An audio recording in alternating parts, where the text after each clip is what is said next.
ఈ నెల 14న మచిలీపట్నంలో జరిగే జనసేన 10వ ఆవిర్భావ సభకు భారీగా జన సైనికులు తరలి రావాలని కొత్తపేట నియోజకవర్గం జనసేన ఇన్ఛార్జ్ బండారు శ్రీనివాసరావు పిలుపునిచ్చారు.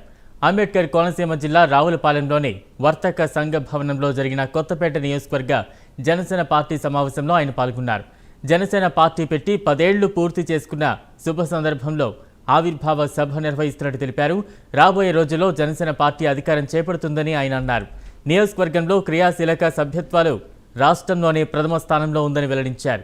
ఈ కార్యక్రమంలో భాగంగా చలో మచిలీపట్నం పోస్టర్ను విడుదల చేశారు.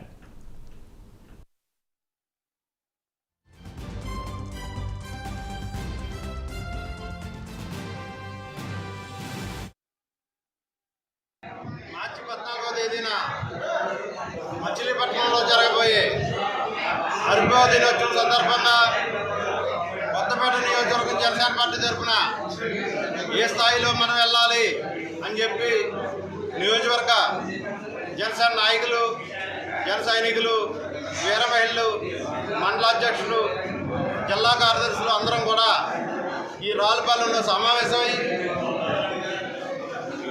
14వ తారీఖున నియోజకవర్గం నుంచి అయితే అత్యధికంగా అతి భారీ స్థాయిలో కనీసం 20 బస్సులు తక్కువ కాకుండా 50 కార్లతో ఒక ర్యాలీగా ఈ ఆవిర్భావ దినోత్సవానికి పాల్గొనాలని నిర్ణయించడం అయితే జరిగింది. తెలియజేసుకుంటూ ఉన్నాం. మార్చి 14వ తేదీన